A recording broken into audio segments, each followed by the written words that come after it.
추석 명절입니다. 명절이라고 하면 학생들 또는 직장인들은 학교 안 간다, 회사 안 간다, 이번에는 며칠 쉰다 하고 좋아하겠지만 가정주부들은 한숨부터 내쉴 것 같습니다. 물가가 워낙 올라 들어보니 고기값이 더 싸다고 얘기를 하더라고요. 그럼 이런 생각을 했습니다. 그러면 고기를 실컷 먹으면 될 것 아닌가? 물론 고기값도 비싸지만 채소값이 워낙 비싸다고 하는 물가를 얘기하는 것이고, 음식을 준비하고 먹을 것을 준비하는 그 시간들 생각하면, 또 사람들 와서 만나고 교제하는 것이 한편으로는 기쁘지만 또 한편으로 조용하던 집안이 북적거릴 것 생각하면, 아이고 온몸이 또 쑤실 걸 생각하면 아이고 참 기쁘면서도 힘들다라는 생각을 할 것 같습니다. 예전에는 명절 하면은 저도 어렸을 때는 그저 즐거웠던 생각뿐이지만 나이가 한 살 한 살 먹어가면서 즐거움도 있지만 걱정도, 불편함도, 이런저런 걱정, 근심도 생기는 것이 인생이 아닌가 생각합니다.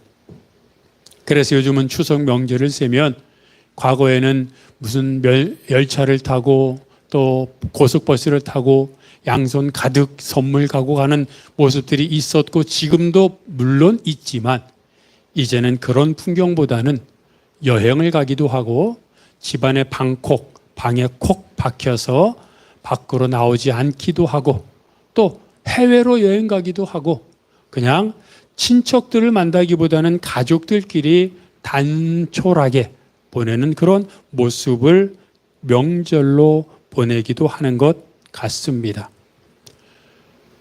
걱정하는 사람도 있고 기대하는 사람도 있고 또 그런 이런저런 마음들이 반반이기도 하겠지만 어쨌든 명절은 그나마 쉼을 얻게 합니다. 그래서 명절을 지나고 나면 늘 이런 생각을 합니다. 명절을 통해 힘을 얻고 쉼을 경험한, 체험한 사람들이 이제 새로운 출발을 하게 되겠구나. 공부하던 사람들은 또 힘을 얻고 공부하고 또 직장 생활하고 사업하고 이런저런 일을 하던 사람들은 다시 힘을 내 출발하겠구나 생각하곤 합니다. 여러분 상상해 보셨습니까? 명절을 통해 쉼을 얻은 사람들이 자신의 출발점에서 다시 출발하는 그런 모습을 생각해 보십시오. 물론 이게 일률적으로 어떤 출발을 하는 것은 아니지만 마음속으로, 머릿속으로 쉼을 얻은 사람들이 각자의 자리에서 다시 힘을 내 열심히 다시 달려가는 모습을 생각해 보면 멋지지 않습니까? 그래서 명절, 쉼이 필요한 것이지요. 그런데 사람들이 달려가는 재출발하는 그 방향이 한결 같을까요? 똑같을까요? 일정한 방향으로 갈까요? 그렇지는 않을 겁니다. 출발하는 모습은 같을지라도 어떤 사람은 왼쪽으로 출발할 것이고 어떤 사람은 가운데로, 어떤 사람은 오른쪽으로, 심지어 어떤 사람은 뒤로 후퇴하는 사람도 있을 것입니다. 왜냐하면 사람들이 생각하는 지향점, 목적, 그리고 가고자 하는 길이 다르기 때문입니다. 어떤 사람은 부산으로 가고 어떤 사람은 강원도로 가고 어떤 사람은 목포로 가는 것처럼 출발은 똑같이 했으나 가다 보면 가는 길이 다른 겁니다. 그런데 어느 길이 더 바른 길이고 어느 길이 더 나중에 정말로 마지막 숨을 쉬었을 때 내가 인생 참 잘 살았다. 어떤 묘비에 이렇게 써 있다고 하지요. 잘 놀다 갑니다. 정말 이런 묘비가 있습니다. 잘 놀다 갑니다. 나름 후회 없는 인생을 살았기에 이런 묘비를 쓸 수 있는 것 아니겠습니까? 나는 인생 마칠 때 정말로 잘 놀다 간다.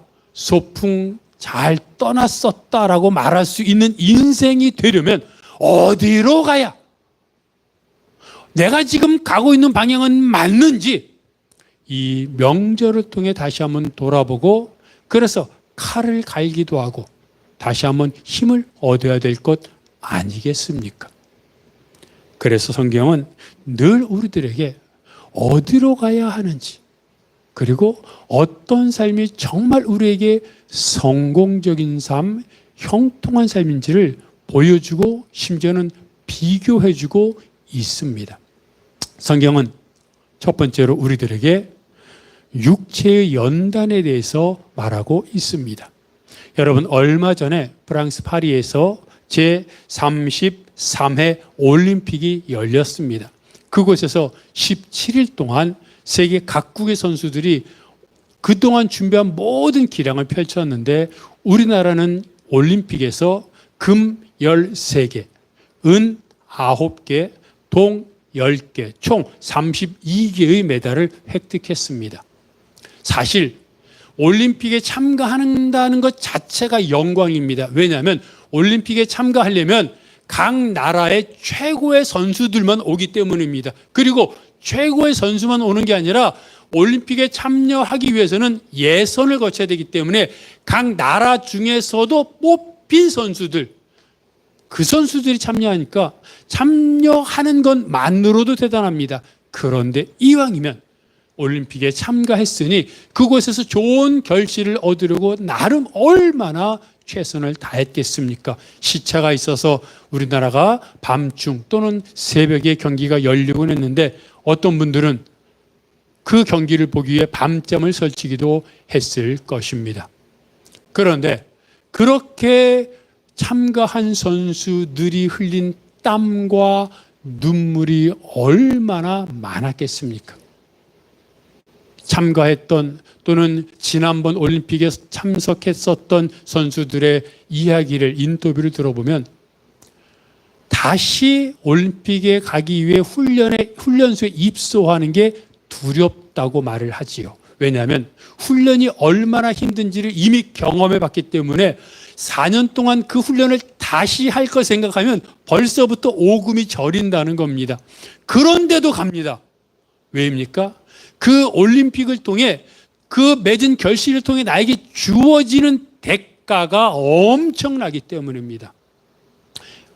연금이 매달 나오기도 하고, 각 운동단체에서 격려금, 포상금을 지급하고, 또 성과가 좋으면 광고에 출연하기도 하고, 명성을 얻고, 그것으로 직업을 삼고, 어쨌든 일평생 사는 동안 그래도 그 분야에서 전문가로 인정받고 명예도 얻고 살아갈 수 있기에, 그리고 무엇보다 국가를 대표해서 내가 최고로 열심히 했다라고 하는 자부심을 가질 수 있기에 힘들지만 다시, 왜? 그 결실이 나에게 엄청난 대가와 자부심, 명예를 주기에 마다하지 않는 겁니다.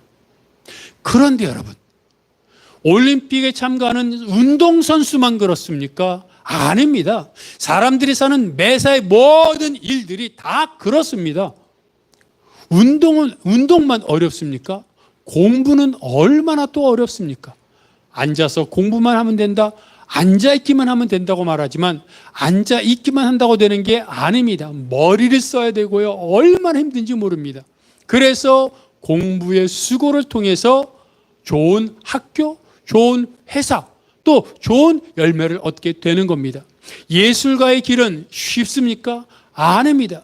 회사원으로 살아가는 건 쉽습니까? 사업하는 건 쉽습니까? 아닙니다. 이 세상에 어떤 것도, 어떤 분야에서도 쉬운 일은 절대로 없습니다.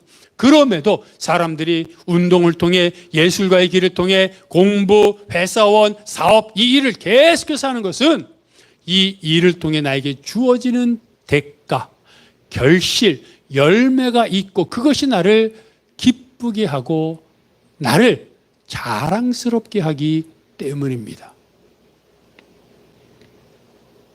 그런데 그렇게 많은 결실과 열매를 얻지만 중요한 것은 그런 육체적인 결실이, 내가 운동을 통해 명예를 얻고 또 돈을 많이 벌고 직업이 탄탄하고 공부를 통해 좋은 회사를 다니고 이런 것들을 통해 얻은 결실과 유익이 그 사람의 인생 전반을 행복하게 만드는 것은 아니라는 사실을 우리는 명심해야 됩니다.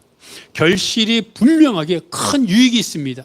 그것을 통해서 많은 것을 얻을 수 있습니다. 하지만 반대로 그것이 그렇게 한다고 해서 그것을 얻기만 하면 내 인생은 죽을 때까지 행복하냐? 라고 묻는다면 그것은 또한 아니라는 겁니다. 그래서 오늘 본문은 그 육체 연단에 대해서 무엇이라고 말하고 있습니까? 약간의 유익이 있다고 말하고 있습니다. 여러분, 제가 금방 말했던 것처럼 운동이나 공부나 예술가의 길이나 또는 회사를 다님으로 사업을 통해서 얻는 유익들이 많습니다. 얼마나 큰지 모릅니다. 인생 죽을 때까지 그 유익을 누릴 수도 있습니다. 그러면 그게 얼마나 큰 겁니까? 그런데 성경은 왜 그 유익을 약간의 유익이라고 말할까요? 성경은 정말로 육체로 인해서 얻는 결실을 약간이라고 생각합니다. 성경은 그렇게 봅니다. 또 하나는 이게 상대적인 개념입니다. 육체 연단과 비교되는 것이 무엇입니까? 이제 앞으로 볼 경건입니다. 그런데 그 경건의 유익, 경건이 주는 결실이 워낙 크기 때문에 육체의 결실이 주는 유익이 크지만 경건이 주는 유익에 비하면 너무나 보잘것없어서 약간이라고 표현하는 겁니다.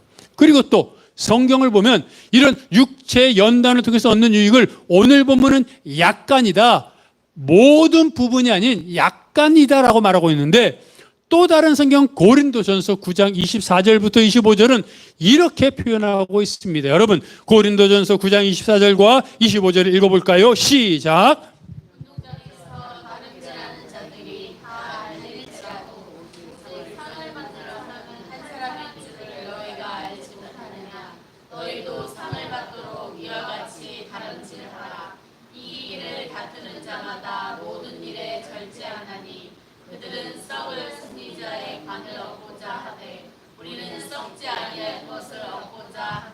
아멘. 자, 뭐라고 말하고 있습니까? 바울은 말합니다. 경기장에서 다른 박질한다, 달리기 한다, 마라톤을 얘기하는 것이죠. 그런데 거기서 1등하는 사람은 몇 명입니까? 10명? 아니요. 5명? 아니요. 1명입니다. 1명만이 월계수 승리의 관을 쓰는 겁니다. 조금 전에 말했던 올림픽에 참여해서 1등한 사람, 또는 회사를 다니며, 또는 회사를 경영하며, 또는 공부를 하며, 이런 사람들이 얻는 유익, 월계관을 쓰는 것과 마찬가지입니다. 그런데 아까 말했던 것처럼 그런 육체의 연단은 약간의 유익을 주는데, 금방 읽었던 고린도전서 9장 24절 25절은 그렇게 쓰는 월계관 얼마나 대단합니까? 그런데 그것을 뭐라고 말하냐면 썩을 승리자의 관이다라고 말합니다. 여러분, 썩는다는 겁니다. 분명히 휘황찬란합니다. 많은 열매가 있습니다. 그런데 썩습니다. 그 얘기는 뭡니까? 오래 안 간다는 겁니다. 결국 끝이 있다는 겁니다. 그러니까 정말로 인생에서 가장 유익을 주는 게 뭐냐는 겁니다. 세바시라고 하는 프로그램이 있습니다. 세바시, 세상을 바꾸는 시간. 그래서 이 세바시에는 나름 유명한 인사들이 나와서 자신의 인생에서 다른 사람들에게 말해주고 싶은 것을 15분, 20분 이렇게 간단하게 강연을 하곤 합니다. 그런데 얼마 전에 이 세바시 프로그램에 이혜성이라는 KBS 아나운서인데 지금은 프리랜서로 전향한 이혜성이라고 하는 사람이 나왔습니다. 1992년생입니다. 한국 나이로 33이죠. 그런데 이 이혜성이라고 하는 아나운서가 세바시에 나와서 자신의 살아왔던 삶을, 긴 인생은 아니지만 살아왔던 삶을 이야기하면서 중고등학교 때 어떻게 공부했는지를 말해줍니다. 이렇게 공부했답니다. 아침이 밝으면 형광등이 켜진 상태로 책상에 엎드려 잤던 자기가 피곤에 찌든 채로 눈을 뜬다고 합니다. 고등학교를 졸업할 때까지 침대를 사지 않았습니다. 침대에 누우면 푹신하니까 못 일어날까 봐 잠을 자도 그냥 공부하다가 책상에 엎드려 잠을 잡니다. 그리고 껌껌하면 못 깰까 봐 형광등을 켜놓고 책상에 엎드려서, 그리고 날이 밝으면 습관적으로 일어나는 겁니다. 얼마나 피곤할까요? 그렇게 일어나가지고 학교에 갑니다. 학교에 가는 동안 영어 단어를 외우고요. 그리고 학교에 가서 수업 시간에 선생님이 하는 말을 토시 하나 틀리지 않고 다 노트에 기록을 합니다. 점심시간이 됐습니다. 다른 친구들은 점심시간 땡 울리자마자 막 우르르 몰려가서 식사하는데, 밥을 먹는데 계속 공부합니다. 공부하다가 급식 줄이 줄어들면, 기다리는 줄이 줄어드는 시간이 줄어들잖아요. 급식 줄이 줄어들면 그때 공부하던 노트를 들고 일어납니다. 그래서 금방 밥을 받아서 꾸역꾸역 공부하던 걸 보면서 밥을 먹습니다. 식곤증이 올까봐 많이 먹지도 못하는데, 그렇게 먹고 나서 공부하다가 조금 졸리면 일어나서 화장실에 가서 목덜미에 찬물을 막 끼얹곤 했답니다. 수업이 끝났습니다. 버스를 타고 이제 학원에 가서 수업을 듣습니다. 버스를 기다리는 동안 문제를 풉니다. 그리고 학원에 가서 1시까지 수업을 듣고 자습을 하고, 독서실이 2시까지인데 2시까지 독서를 공부를 하다가 2시에 독서실 사장이 혜성아 이제 가야 돼 라고 말하면 그때 일어난답니다. 집에 들어옵니다. 집에 들어와서 곧바로 자는 게 아니라 팔도 비빔면을 끓여 먹는다고 합니다. 왜냐하면 그걸 끓여서 먹으면 소화시키는 동안 공부를 할 수 있을 것 같아서 그렇게 했답니다.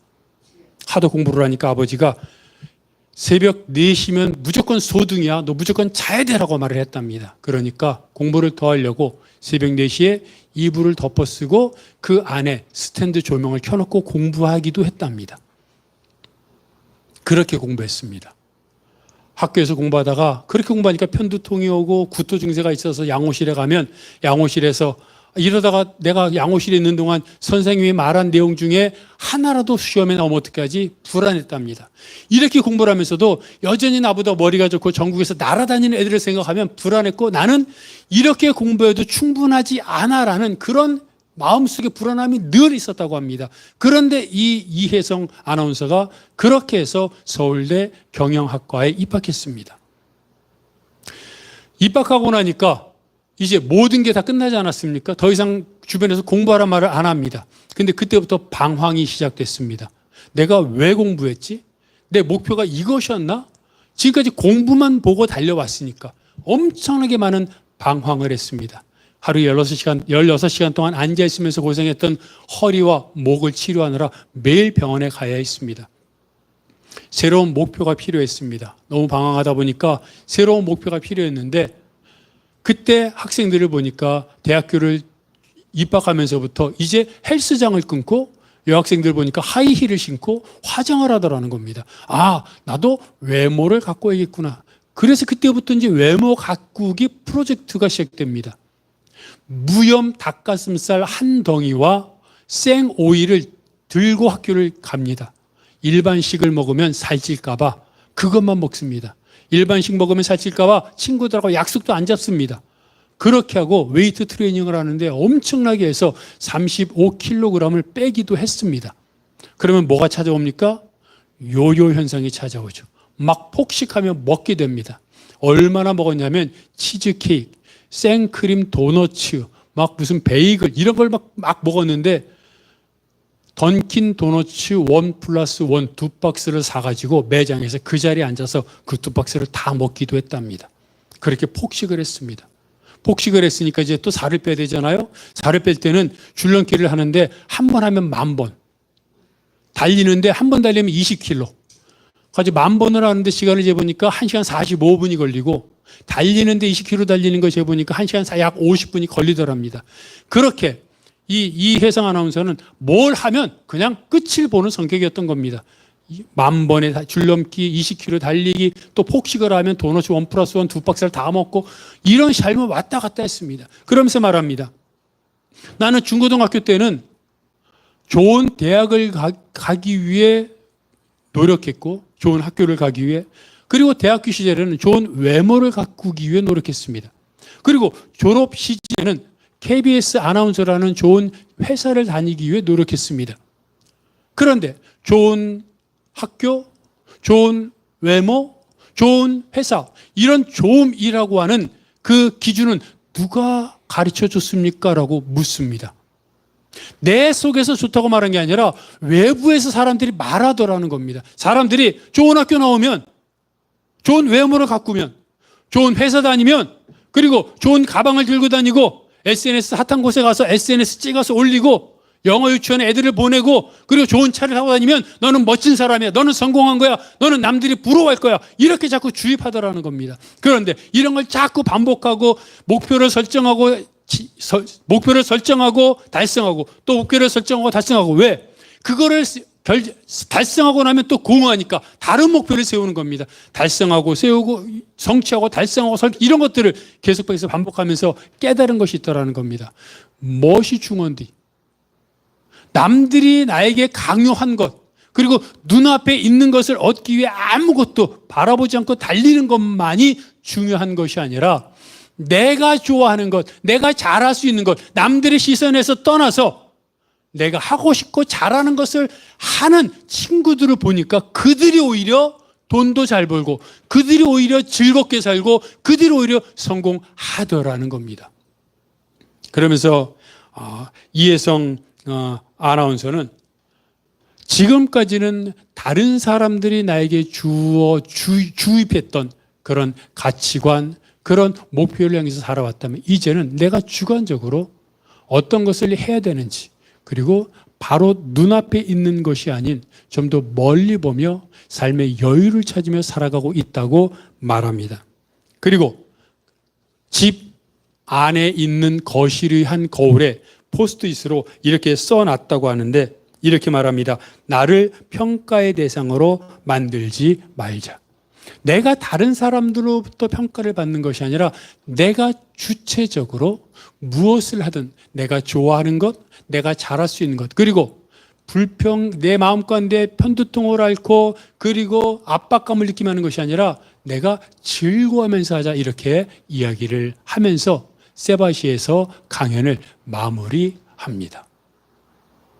저는 이 강연을 보면서 참 감동받았습니다. 어떻게 저렇게 공부할 수 있지? 와, 저렇게 공부했으니까 좋은 학교를 갔구나. 또 외모를 가꾸고 운동하는데 어떻게 저럴 수 있지? 보니까 한 번 목표를 맺으면 끝까지 가는 거예요. 근데 또 한 번 보면서 그 목표 설정이 큰 인생의 어떤 목표 설정이 아닌 바로 눈앞에 있는 것을 보며 달려오다 보니까 이제 그것이 시간이 지나면서 그것이 아니라는 것을 깨달은 거예요. 좋은 학교만이, 좋은 외모만이, 좋은 회사만이 인생의 성공이 아니라 남들과 비교하거나 남들에게 평가당하지 않고 내가 좋아하는 것, 내가 잘할 수 있는 것, 그리고 매진하는 것도 중요하지만 삶의 여유를 즐기면서 살아갈 수 있는 것, 그것이 인생, 그 과정을 통해서 깨달은 것이다라고 말합니다. 여러분 잘 생각해 보십시오. 많은 사람들이 나름 인생의 성공을 위해 달려갑니다. 그런데 그 달려간 인생을 맨 나중에 숨을 헐떡거리면서 정말 내가 잘 살았나 생각해 보면 여전히 많은 사람들이 죽을 때까지도 걱정하고 그리고 자기가 이루지 못한 것을 생각하며 두려워하며 생을 마감하지 않겠습니까? 인생이 그런 것이 아닙니다. 즉 얼만큼 소유했느냐의 문제가 아니라는 겁니다. 얼마나 바른 길을 얼마나 제대로 걸어가고 있느냐 하는 겁니다. 그것을 하루라도 일찍 깨닫는 것이 인생의 성공의 지름길이라고 성경도 말하고 있고 많은 사람들이 말하고 있습니다. 그래서 성경은 우리들에게 두 번째를 제시해 주는데 그것이 무엇입니까? 경건입니다.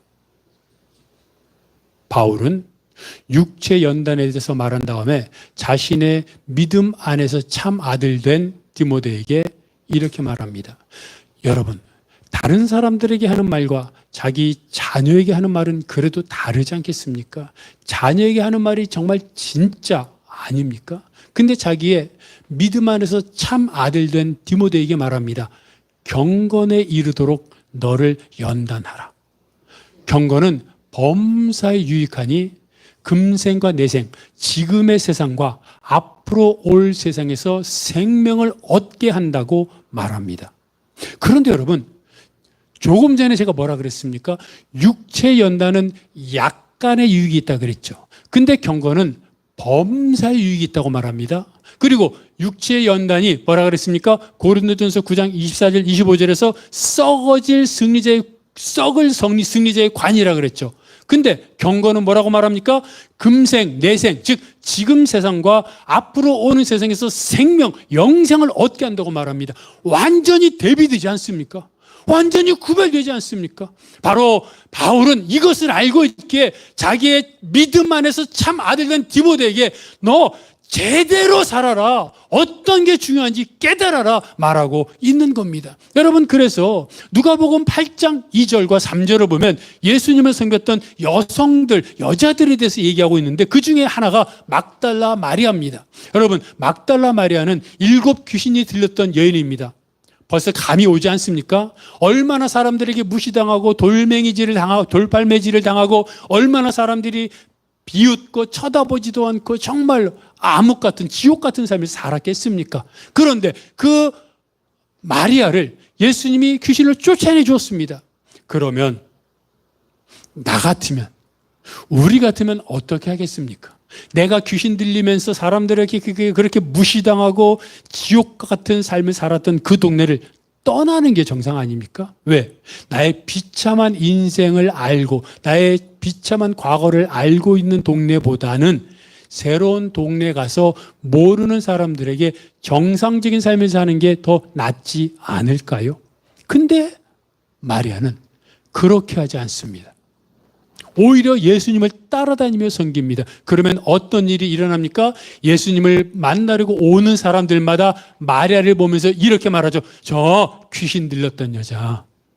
마리아를 현재 모습으로 보지 않습니다. 사람들은 늘 그렇게 말합니다. 7 귀신이나 들렸던 여자야. 저 여자 내가 옛날에 봤었는데 이게 사람들의 본능입니다. 그런데 그걸 알면서도 예수님을 떠나지 않습니다. 예수님을 섬기려고 합니다. 왜입니까? 자기가 그런 대접을 앞으로 받을 것보다 자기를 고쳐주신 예수님에 대한 감사와 기쁨이 너무 커서 예수님을 죽을 때까지 섬기겠다고 마음에 결단한 겁니다. 여러분, 그게 은혜입니다. 그런데 그래서 마리아가 뭘 했을까요? 뭐 했겠습니까? 설거지 했겠죠? 빨래 했겠죠? 음식 만들었겠죠? 무슨 말입니까? 허드렛 일입니다. 흔히 말하는 누구나 할 수 있는 일입니다. 큰 일을 한 것도 아닙니다. 근데 마리아가 그런 일을 하면서 불평했을까요? 투정 부렸을까요? 후회했을까요? 저는 그렇게 생각하지 않습니다. 마리아는 늘 예수님을 섬기면서 그런 허드렛 일을 하면서 기쁘고 감사했을 겁니다. 왜냐하면 이미 귀신을 쫓아내준 은혜도 컸지만 그것만 있었으면 불평했을 겁니다. 하지만 예수님을 섬기며 따라다니면서 예수님이 어떤 분인 줄 알았고 예수님을 경험했고 그래서 그는 정말로, 마리아는 정말로 예수님을 그리스도로 믿었기 때문에 예수님과 함께 하면 할수록 얻어지는, 예수님으로부터 얻어지는 그 은혜와 기쁨을 날마다 공급받았기 때문에 마리아는 정말로 행복했을 겁니다. 여러분, 마리아가 예수님을 귀신이 쫓겨나고 예수님을 섬긴 다음에 부자가 됐습니까? 높은 자리에 올랐습니까? 사람들에게 인정받았습니까? 아무것도 없습니다. 여전히 마리아는 귀신 들렸었던 여자였고 허드렛 일 하는 여자였고 사람들의 주의를 끌지 못하는 사람이었습니다. 부자도 안 됐고요. 높은 자리에 오르지도 못했고요. 세상적으로 인정받을 만한 어떤 것도 없었습니다. 그래서 불행합니까? 그래서 그 인생은 실패했습니까? 아니라는 겁니다. 여러분, 중요한 것은 마리아가 귀신이 쫓겨나고 그 과정을 통해 예수님을 영접함으로 마리아가 변하고 나니까, 마리아의 속사람이 예수 그리스도로 복음으로 꽉 차고 나니까 여전히 사람들은 마리아를 귀신 들렸었던 여자, 그리고 마리아를 설거지하고 음식하는 여자, 그냥 그렇게만 인정했을지라도 마리아는 예수님을 섬기며 복음을 따라다니고 받아들이면서 그것만으로도 행복하며 그것만으로도 기쁨을 누렸다는 겁니다. 그래서 어떻게 됐습니까? 예수님이 부활하신 후에 제일 처음 만난 사람이 막달라 마리아입니다. 그리고 아마도 오순절날 다락방에서 성령 세례를 경험했던 120여 명의 무리 중에 마리아가 있었을 겁니다. 그리고 예루살렘의 초대교회에 마리아가 성도로 참여했을 겁니다. 그리고 확신하건대 마리아는 지금 하늘나라에서 하나님과 평안을 누리고 있을 겁니다. 여러분, 이게 경건이 주는 범사에 유익하고 이 세상과 앞으로 올 세상에서 생명을 얻게 하는 유익입니다. 마리아는 그것을 알았습니다. 경험했습니다. 내 삶에 얼마만큼의 소유가 있느냐, 내가 얼마나 많은 사회적인 지위를 통해 사람들에게 인정받았느냐, 이런 것이 아니라 내가 하나님의 은혜로 가득 차고 나니까 허드렛 일을 해도 사람들에게 지적질을 받아도 주님과 함께 있는 것만으로도 행복하여 늘 죽는 그 순간까지, 그리고 지금도 하늘나라에서 평화를 누리고 있을 마리아를 생각해 보면 정말로 경건이 주는 유익은 한이 없다는 겁니다. 그래서 믿음은 여러분, 내가 지금까지 살아온 인생에 복음을 하나 더 하는 게 아닙니다. 예수 믿는다는 것은 늘 여러분들에게 말하지만 나는 그대로 있고 예수만 추구하고 복음만 추구하고 내 삶은 그대로고 주일날 교회 한번 또 오고, 이게 아닙니다. 믿음은 내가 변하는 겁니다. 그것을 전적으로 보여주는 게 바로 베드로의 모습입니다. 예수님이 베드로의 배에서 말씀을 전하신 후에 깊은 데로 가서 그물을 던지라고 했습니다. 그때 베드로가 뭐라고 말하는지 여러분 기억하셔야 됩니다.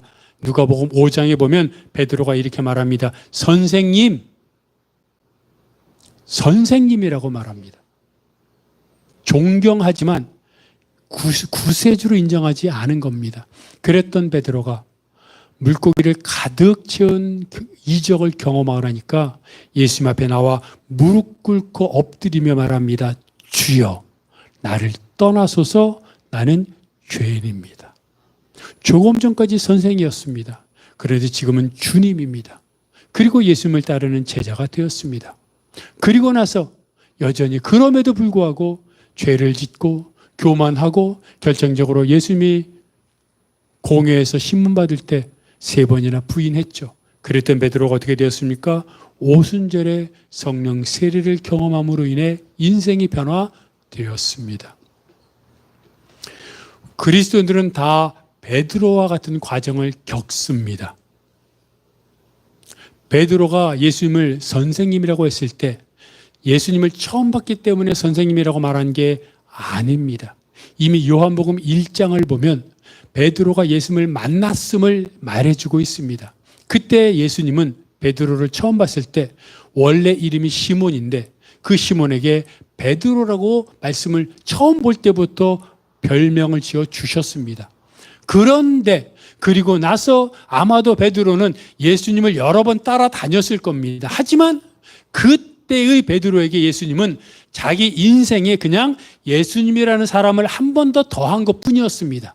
그러니까 선생님이라고 불렀죠. 그랬다가 이적을 경험하면서 신적인 권위인 예수님을 체험하고 나니까 예수님을 그냥 내 인생에 한 번 더 더한 것이 아닌 예수님이 내 안에 들어오는 체험을 하고 주님이라고 고백합니다. 그러면서도 실패와 좌절을 경험하다가 오순절의 성령 세례를 경험하면서 더 깊은 신앙의 삶을 살게 된 것입니다. 여러분, 우리도 마찬가지입니다. 어떤 사람들은 지금도 예수님을 선생이라고 생각합니다. 그리스도가 아닌 좋은, 그리고 본받을, 존경할 분이라고 생각하는 분도 있을 것입니다. 그러다가 내 삶에 예수를 주인으로 모시고 나서야 주님이라고 고백합니다. 우리는 아마 주님이라고 고백했을 것입니다. 그러나 주님이라고 고백한다고 내 인생이 바뀌는 것은 아닙니다. 여전히 인간적이고, 여전히 교만하고, 욕심부리고, 여전히 자기 중심, 자기 사랑하며 살아갑니다. 베드로처럼 말입니다. 그러다가 오순절 성령 세례를 경험하면서 내 안에 온전히 성령이 거하는 역사를 경험하면서 더 변화되고 온전히 주를 위한 인생을 살아가게 되는 겁니다. 여러분, 나의 신앙은 지금 어디에 머물러 있습니까? 예수를 향하여 선생이라고 말합니까? 또는 주님이라고 고백하지만 여전히 인간적인 삶을 살고 있습니까?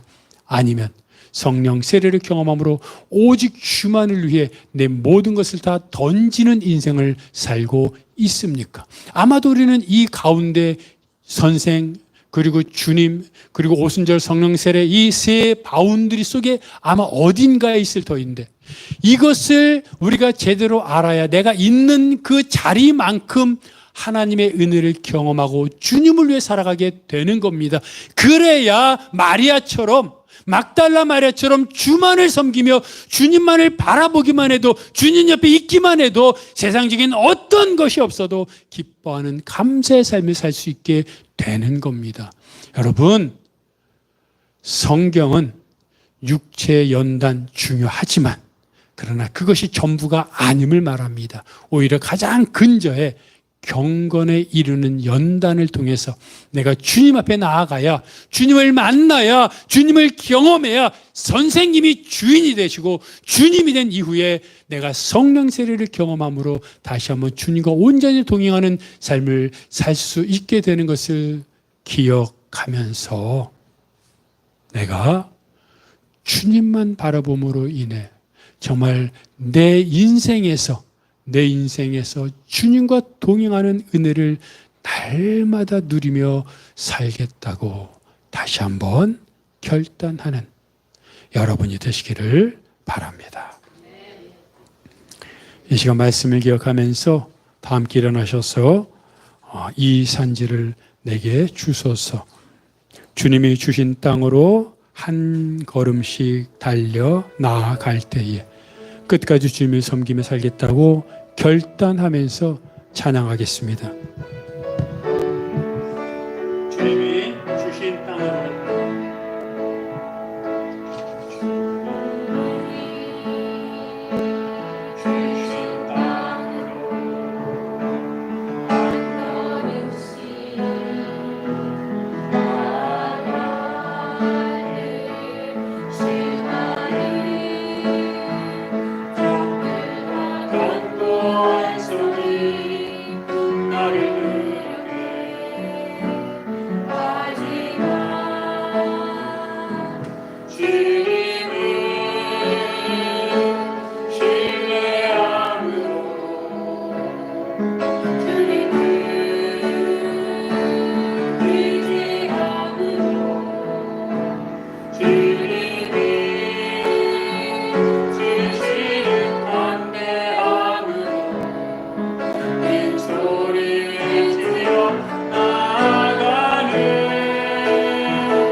그렇습니다. 갈렙이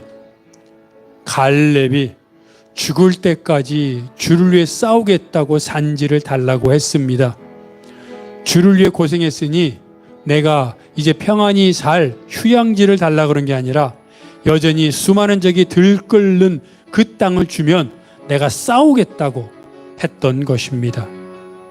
이 세상은 여전히 악하고 고통스럽습니다. 그러나 주님을 경험하면, 주님을 체험하면 바뀝니다. 내가 바뀌면 다 바뀝니다. 내가 바뀌었는지 돌아보십시오. 다른 사람을 탓하고 환경을 탓하고 책임을 전가하기 전에 내가 바뀌었는지 먼저 생각하십시오. 주님, 내가 주님을 바라봄으로 내 인생을 주님과 동행하며 살게 하여 주옵소서. 주만 바라보게 하소서. 시선을 주께로 돌리게 하소서. 통성으로 기도하겠습니다. 하나님 아버지, 하나님 아버지, 하나님 아버지, 주여 오늘도 하나님 앞에 나왔습니다. 우리의 시선을 하나님께로 돌리게 하여 주옵소서. 환경을 바라보며 사람을 바라보며 그 사건을 바라보며 탓하며 책임을 전가하며 그렇게 살아왔던 내 삶을 돌이키며 주님 앞에 나아가 주님만을 바라보게 하시고 하나님 말씀으로 말미암아 내 삶을 돌이키게 하시고 주님 앞에서 다시 한번 하나님 앞에 나아가 하나님을 바라보며 하나님께 이 영광 돌리며 살게 하여 주시옵소서. 하나님, 육체 연단이 큰 결실이 있음을 압니다. 그러나 그 큰 결실조차 약간이라고 말했던 경건을 기억하게 하시고 하나님 앞에 나아가 경건에 이르도록 나를 연단하여 하나님 앞에 나아가 하나님을 바라보며 마리아가 주를 섬기며 살았던 것처럼, 마리아가 주님의 은혜를 경험했던 것처럼 우리도 죽는 그 순간까지 주님을 바라보며 주님을 사랑하며 살게 해주셔서 아버지, 그러므로 내 안에 있던 아버지 불평과 내 안에 있던 답답함과 내 안에 있던 걱정과 두려움을 다 주님께 내려놓게 하셔서 하나님으로 말미암아 기쁨과 감사로 살게 하시고, 그래서 더 주님 앞에 나아가 하나님이 주시는 은혜로 살 수 있도록 주여 도와 주시옵소서. 하나님 도와 주시옵소서. 하나님, 사람들이 세상에 많은 결실을 위해 열심히 살아가지만 그것이 전부가 아님을 우리는 알고 있는데 그것을 아는 만큼 하나님께로 나아가고 있는지 돌아보게 하여 주옵소서. 환경이, 사람들이 나를 몰라준다고, 내 마음 같지 않다고 답답하고 불평할 때도 많지만 그 전에 내가 하나님 앞에 나아갔는지 돌아보게 하시고 내 시선을 하나님께 돌렸는지 기억하게 하셔서 주님, 하나님 앞에 나를 던져 회개하게 하시고 무릎 꿇게 하시고 나를 비우게 하시고 겸손하게 하옵소서.